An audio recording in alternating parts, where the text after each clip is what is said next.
If you're a busy, high-performing man that's crushing out work, making lots of money, but for some reason you can never seem to get on track with weight loss, I'm gonna share with you the 3 biggest mistakes that busy, high-performing men make that prevents them from ever seeing fat loss or muscle gain results. And stick around for number 3 because it might be the most surprising. So number 1 is actually gonna be over-complimenting your workout routine. I see so many guys with this all or nothing mentality because of the bullshit they've seen on the internet, where they think in order to just achieve a respectable body, that they need to go to the gym, 6, even 7 times a week, every single day in order to get a result. And even worse, they're doing all these crazy workouts, right? They're looking on the internet, on Instagram or whatever it is, and they're seeing what the best bodybuilders in the world or the most famous influencers online are doing to get in shape. And a lot of times these people are just doing the craziest stuff imaginable just to get clicks, likes, and views. And even if they're doing it for a good reason, it should not be the same reason that you would be doing it because they're so advanced. They've already built their bodies up using the basic things, or they're just genetically gifted or taking steroids or whatever it is, performance enhancing drugs to get to that point. That's their life. For you, you need to stick to a simple program in order to get this result. And maybe years down the road, you will replicate what you see on the internet one day, maybe, but it's no different than, let's say, it's your first day on Wall Street, you walk in, this is your first job right out of college, and you're replicating exactly what the top performer does. You're not going to be able to, and it's not going to make sense. And then the distance between you, where you are now, your present state, and trying to do what the top performer in the company does is going to make it so that you actually suck and you're paralyzed by not being able to perform in that way.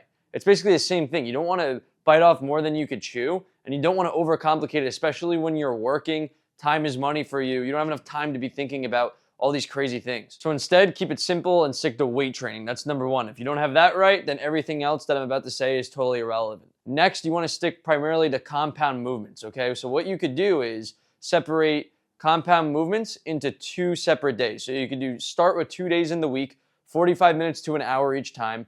And compound movements are basically movements that work multiple muscles and multiple joints through a specific range of motion. So that's going to be a bench press, it's going to be a squat, a deadlift, a pull-up, a dip. All of these things are compound movements. And isolation movements are fine, right? Let's say you're doing a bicep curl, just working the movement at the elbow joint. That's fine, right? And you can do that. But the biggest thing is you want to prioritize the bigger movements because it's going to be working many muscles at once, right? If you're doing a barbell row or a pull-up, you're working your biceps, you're working your forearms, and you're also working your back. Whereas when you're doing a bicep curl, you're wasting the same amount of time, but you're only working that one joint, that one muscle, okay? So it makes a huge difference, especially if time is money for you and you don't have endless time to spend in the gym. You need to be in and out. And although I'll do another video going more into detail, some strategies you can use to have the biggest bang for your buck to get in and out of the gym is training with a higher intensity because that's gonna allow you to get more from each rep and each set. Another thing you could do is something called antagonist supersets. So let's say you wanna do those bicep curls. Well, then all you would have to do is, let's say you do your bench press, you superset that with the bicep curls because it's 2 muscles that are not going to get in the way of each other. And during rest for each of the movements, instead of spending all that time waiting, you could get more done in less time. And the other thing that's underestimated is just using good technique on these simple movements. If you can't stick to the basics with good technique, you'll never be able to do anything right. And you're not going to get anything out of these movements because you're going to be recruiting all these different muscles. You're going to be banging yourself up, hurting yourself. It's not something that's going to be sustainable long term. Number 2 is actually going to be missing workouts because of travel. All right, so now we already covered being busy and not having enough time and not overcomplicating your workouts. But now with travel, there's a lot of guys who are crushing it at work, and because of that, they have to travel a lot, whether it's within a state, a region, or even in the country. Now, there's quite a few tips I have for you. Instead of traveling and saying constantly, oh, this week I'm not going to be able to lift, or these next few days I'm not going to be able to. Well, if you're traveling all the time, well, that's just going to constantly happen. You're going to constantly be inconsistent. You'll consistently be inconsistent. But you need to be consistent because if you don't have consistency as the underlying variable, then you could do everything perfect and it won't matter. You rather have imperfect action with consistency, and that will lead to a better result. So right off the bat, in terms of finding a gym, you have a few strategies. If you're traveling by flight, you can't take any equipment with you, obviously, and that would be a little annoying. So you're either going to have to do some pre-planning, or once you get there, plan this out. You're going to be able to pick either a hotel gym, you're going to be able to go to a gym that's somewhere else, right? For a day pass or whatever it is. And what I recommend doing, instead of constantly paying for day passes everywhere you go, is just looking on the internet, gyms in the area that you're gonna be staying at, and look at their day passes, or a lot of times they're even free, so you're not gonna have to pay anything. And if that's already consuming too much time, then use your hotel gym. And then you might be saying, Benji, there's not that much equipment at the hotel gym, so what do I do? Well, here's what you do.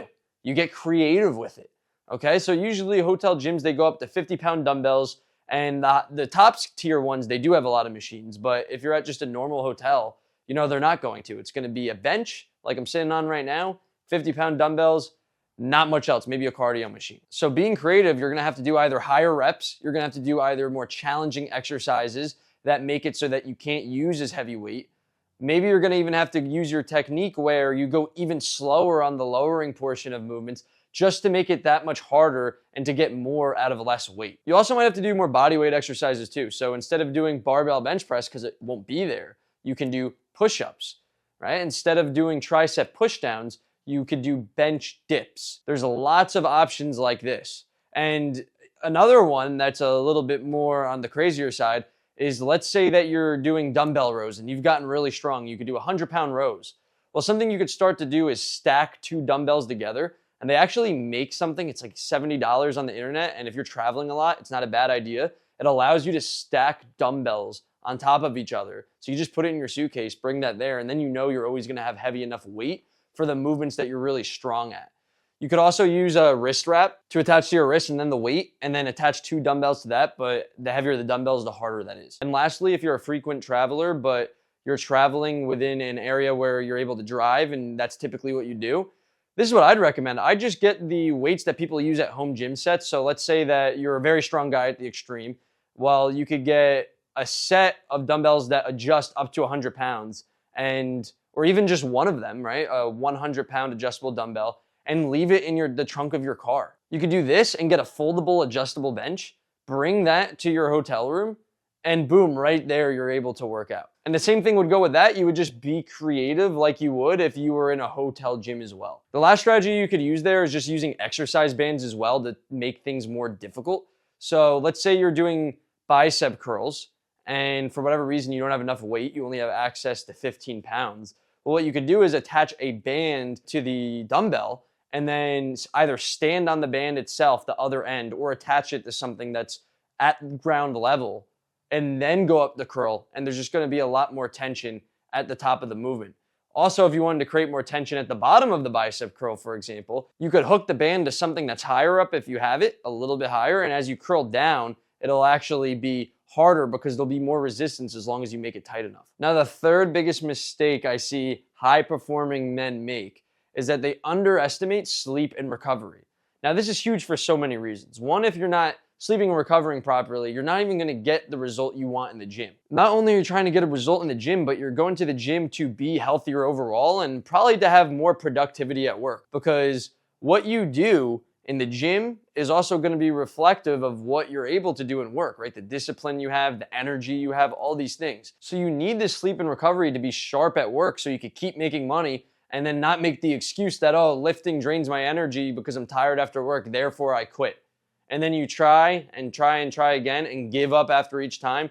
And then you come to me and tell me, yeah, I've struggled with lack of consistency. I've tried things in the past.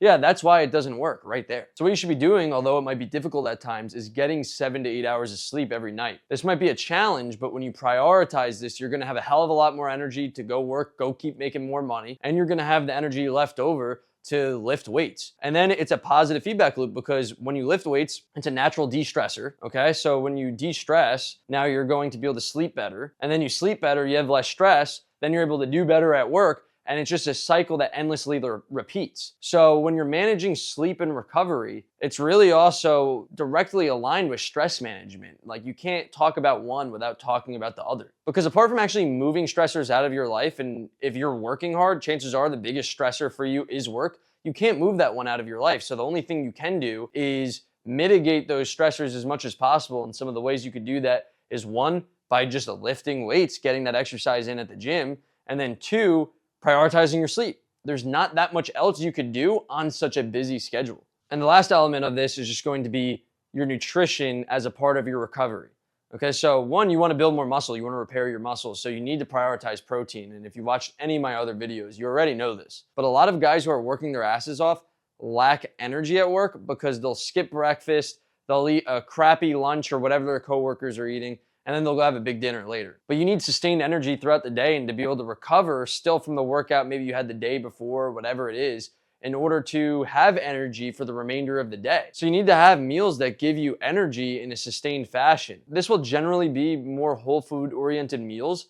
And if you have no time to prep your food, which chances are if you're watching this video and you're the demographic I'm talking about, you won't have time, then I'm gonna make a video on that as well. So subscribe to my channel so you can watch that video when I come out with it to show you the exact strategies you could use to follow a balanced diet at work that gives you energy without ever having to prep that food because you don't have time. So if this video resonates with you and you feel like I'm describing you to a T, click the link in the description below to get access to a free one-on-one transformation call with me to explore the possibility of working together. We'll do a deep dive into where you're currently at, where you wanna go, and if it's a good fit, then we could start to implement what we went over. Now, only click on that if you're a busy man, making lots of money, and you're actually serious about getting this result instead of lollygagging around, pretending like you want it, but then not drawing the line in the sand. And be sure to subscribe so you can get more tips on navigating fitness as a busy professional.